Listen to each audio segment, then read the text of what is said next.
What do we do when our mind is telling us things about ourselves that are difficult to hear? Is our mind trying to sabotage us? Welcome to Mindfulness for Beginners.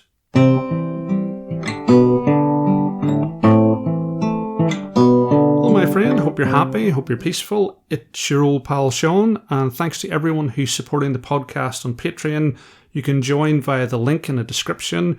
You get access to exclusive bonus episodes, guided meditations. Please do check out the Facebook group. There's a weekly thread each week asking for your ideas. So if you'd like me to do an episode on something that's important to you, please do let me know, and the link to that and everything else are in the description. This week's episode was inspired by a suggestion from you. Ruby asked me what she can do whenever she's having difficult thoughts, especially difficult thoughts about yourself that you've repeated for so long they've taken root. This is a difficult problem, and I've been there myself. As I've mentioned on the podcast before, when I was a teenager, I really struggled with my mental health. I was very anxious and was diagnosed with depression, and the root cause of this was the bullying that I experienced. When I was young, I had a country accent, or culchie, as it's called in Ireland.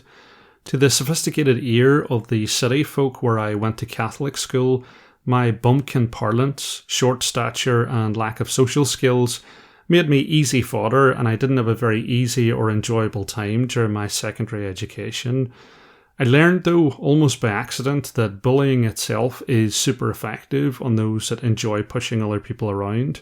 I started referring to the ringleader by a slightly incorrect version of his name, and not only did it get him to stop, but he privately begged me not to do it again. There's obviously no hard feelings, and I hope he's doing well these days. Of course, as a Buddhist, I would never advocate bullying someone back, no matter how effective and satisfying it might feel. Anyway, the point is that our difficult thoughts always have roots. It might seem to us that the roots of those thoughts are reality. You make what you perceive to be a mistake, and you react by calling yourself an idiot. That's reality, right? Well, the key words here are perception and reaction. You perceive something as being wrong, and you automatically react with a thought. And you might then react again to that reaction by feeling bad about yourself, or think of other times you made a mistake. And you might think about all of the consequences there might be to making that mistake. Nothing within that process is inevitable. Nothing within that process is rooted in external reality. It might be triggered by it, but the pathways are already there from your previous experiences, traumas, and beliefs. In my case, because I went through difficult experiences when I was young, I have automatic reactions to my perception of saying or doing something wrong in a social setting, and so I have social anxiety. Step number 1 is seeing the difference between actual reality and the model of reality that exists within your mind. The first is objective and real. The second is a story created by your mind based on the difficult experience that you've had. The two are not the same and are frequently very different. Perception through our lens of experience versus reality. We can only really be happy when we're in direct union with reality. Step 2 is to acknowledge your thoughts without being caught up in them. Sometimes when we have negative thoughts about ourselves, we can get swept away and our awareness is lost to memories from the past or catastrophic anxieties about the future. Rather than being swept away, we can experience our thoughts in a different way. We can experience them as reality. So if a negative thought about yourself jumps into your mind, you can say to yourself, I'm experiencing a perception about myself, without judgment, without a negative reaction, without running, without allowing it to sweep your awareness away to a different time or place.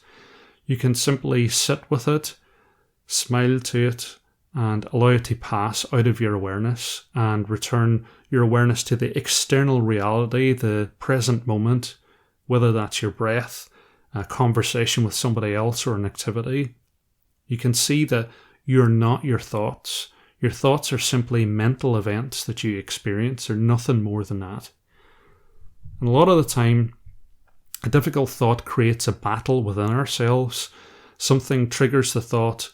It pops up unconsciously in our mind and we don't want to listen to it. We might turn on the TV or go on the internet, or we start to believe the thought, we cling to it and beat ourselves up. It's only by acknowledging our difficult thoughts, by listening to our mind without judgment and staying present with our difficulties, that we can start to process our traumas and let go of our suffering. And a lot of our suffering comes from the feelings associated with our difficult thoughts. It might be anxiety or anger or sadness. If we've clung on to those thoughts and if they've become beliefs, we may feel depressed or anxious for long periods of time. If this is the case for you, I would encourage you to find a therapist who you can trust and talk through your feelings. It's really helped me at different points in my life. But in the practice of mindfulness, we can also accept our feelings and learn to sit with them comfortably so they don't cause us to suffer. And for me, that's anxiety. I struggled with anxiety all my life. I wanted a pill or a therapy to make it disappear, and I suffered greatly because I couldn't accept the feeling. But coming to practice mindfulness, I realised that my anxiety was never going to disappear. The seeds of anxiety exist within everyone. In fact, anxiety is something that keeps us alive and alert to danger. It's our mind trying to help us. And if you can see your anxiety as a friend, like a real person, it massively reduces the suffering it can cause. You can say to yourself, I'm experiencing anxiety right now and that's okay. There you are, my old friend, anxiety, as Thich Nhat Hanh used to say. You're always going to have self-critical thoughts. Everyone does. But whether your self-critical thoughts become a narrative that defines your life, that makes your choices for you, that causes you to suffer, depends on whether you can train yourself not to react to them. You need to give yourself a few seconds between your thought and your reaction. So if I say something to someone that I perceive to be a mistake and a thought pops up, Sean, you idiot, that was a stupid thing to say, the old me would have clung on to that and been swept away, or maybe I would have tried to avoid it through consumption. I might have replayed that moment in my head as I was trying to sleep. I would have felt a great deal of anxiety that would have made socializing very difficult. But what the practice has given me is just a few seconds between the thought and my reaction. So if I'm calling myself an idiot, I can say to myself, that's an interesting thought. I'm curious what triggered that, and I'm curious where in my past this is bringing up. I'm noticing a feeling of anxiety in my mind and in my stomach, and that's okay. I'm noticing the impulse to judge myself, but I'm not going to be swept away by it. I'm going to continue the conversation I'm having with this person. In fact, turning my awareness to the external again, I can see that the person doesn't seem to have reacted to the stupid thing I said. I'm not sure they even noticed. So this may not be very important. I'm going to breathe with my anxious thought. I'm going to welcome my anxiety, my self-judgment. There you are, my old friend. I'm going to smile at my mind, trying to protect me from harm. And you can relax, because everything's going to be okay. If you told me when I was younger that I would be capable of doing what I've just described, I wouldn't have believed you. But with training and practice, you can learn to be okay with your self-critical thoughts. Remember that you're not trying to destroy them or purge yourself of them. You're simply accepting that they will pop up, as they do for everyone. But you're not going to take them seriously. You're not going to take them as being real. Instead, you're going to treat them with curiosity and use them as an opportunity to learn what drives your suffering. With time, this will have a hugely beneficial effect on your mental health. Ultimately, it's the reason I do this podcast, because I want you to be calm, I want you to be happy, and I want you to be free from suffering. So let's start that training right now with a guided meditation on the mind. I'm going to start with 3 sounds of the bell and the usual settling in introduction.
And we're going to begin, as we always do, by applying our beginner's mind to our posture.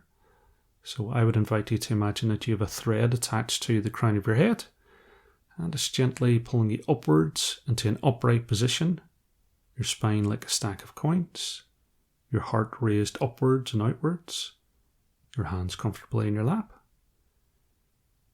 and just allowing a gentle smile to emerge in your face as we take a moment to enjoy the stability of our posture.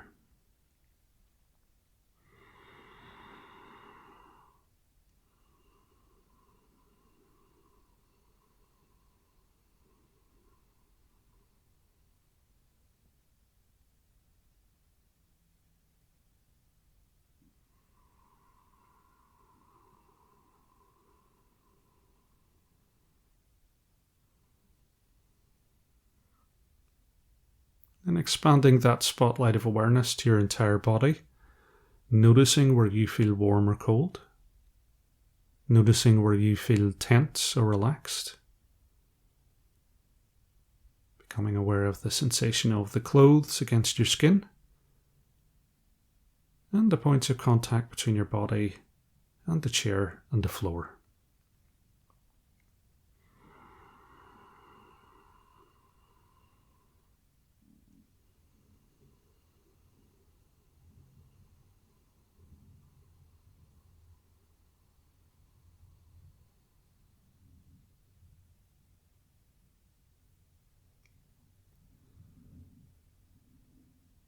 Then we're going to move our beginner's mind to our thoughts and feelings. And as we go through the guided meditation, just noticing each thought as it arises, and that might be an anxious thought about tomorrow. It could be a happy thought about today, or a sad thought about yesterday.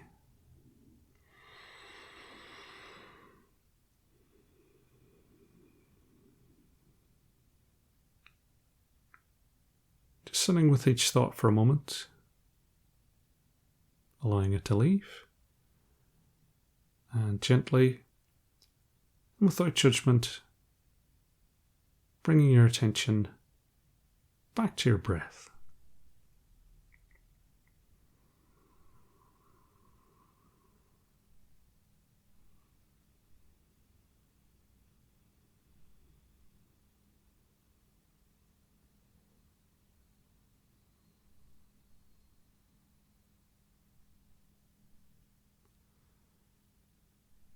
And finally, focusing your beginner's mind on the breath, noticing that column of air between your nose and your diaphragm. Noticing how your shoulders rise as you breathe in.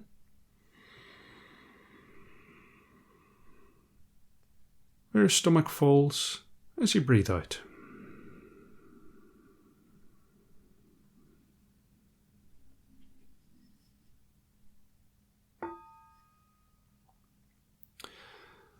Breathing in, I know I am breathing in. Breathing out, I know I am breathing out. In, out.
Breathing in, my breath grows deep.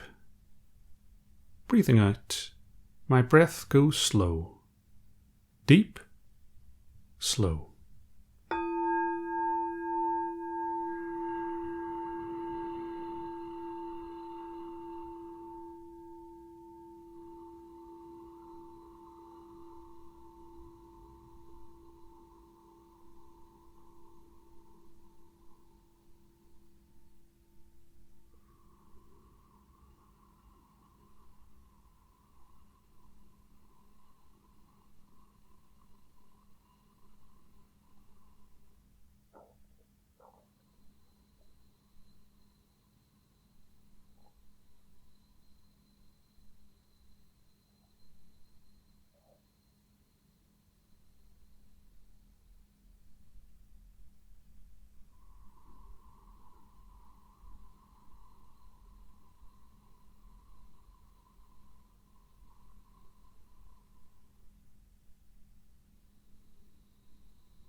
Breathing in, I notice the state of my mind. Breathing out, I smile to the state of my mind. State of mind, smiling.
Breathing in, I experience the feeling of anxiety in me.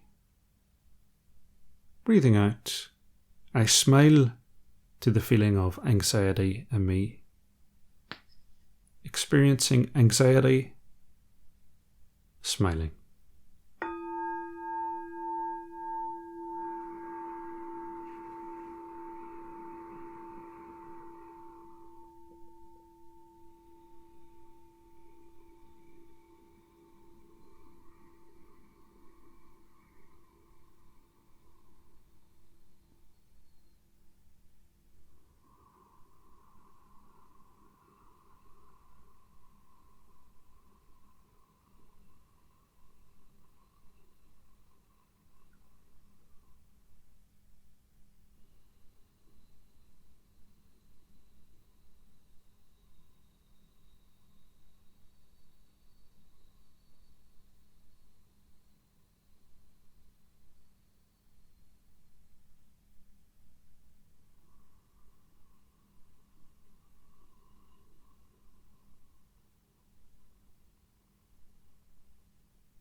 Breathing in, I experience the feeling of anger in me.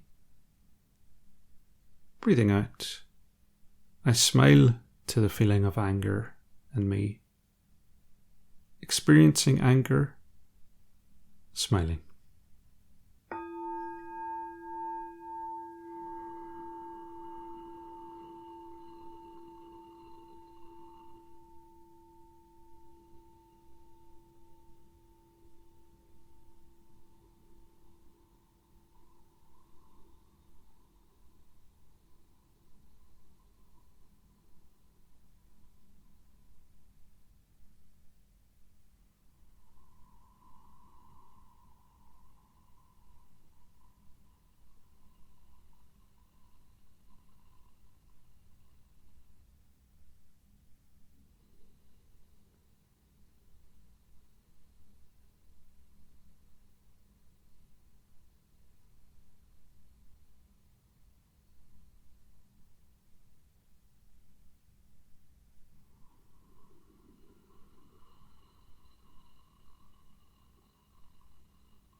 Breathing in, I experience the feeling of sadness in me. Breathing out, I smile to the feeling of sadness in me. Experiencing sadness, smiling.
Experiencing the joy of simply being alive, I breathe in.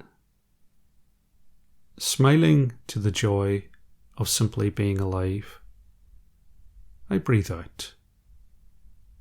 Joy of being alive, smiling.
Breathing in, I experience the joy of freedom.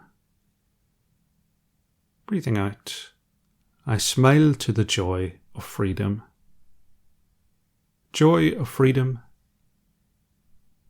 smiling.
Breathing in, I experience the joy of peace in me.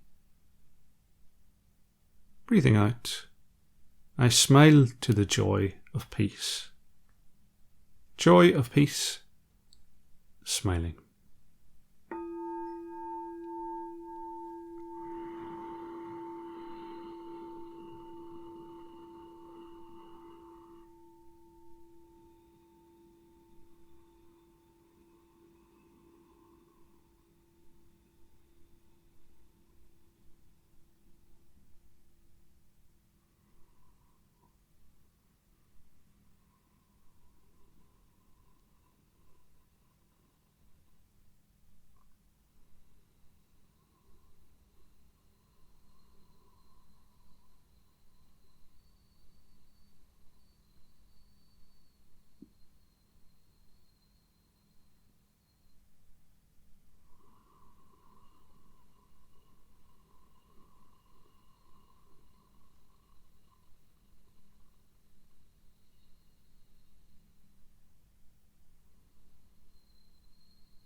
Breathing in, I experience the neutral feeling in me. Breathing out, I smile to the neutral feeling in me. Neutral feeling, smiling.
As we reach the end of the guided meditation, just taking a moment or two to notice any changes in your body, any areas of relaxation, any areas of tension or discomfort, and just taking a moment to stretch those if you need to.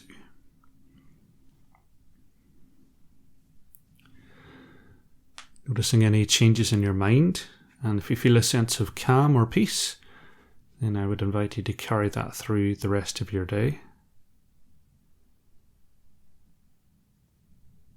And finally, opening your eyes and returning your awareness to the room that you're in. Just before we finish, your mindfulness homework for this week. So I would invite you to notice when you're having a self-critical thought. Maybe notice what triggers it. You might write that down. You might write down what it is that your mind is saying to you. And then I would invite you to train yourself to accept it without judgment, accept it without agreeing or disagreeing with it, not seeing it as good or bad, not seeing it as right or wrong. It just is. Just learning to sit with it and letting it pass out of your awareness when it's ready to go. And I also want you to visualize what your difficult feeling associated with those thoughts looks like. And then when you're experiencing it, I want you to welcome that person in, sit with them for a while, and just get comfortable in their presence. And may you be happy, may you be peaceful, and may you see yourself through the eyes of understanding and compassion. Slán will you, and I'll see you next time.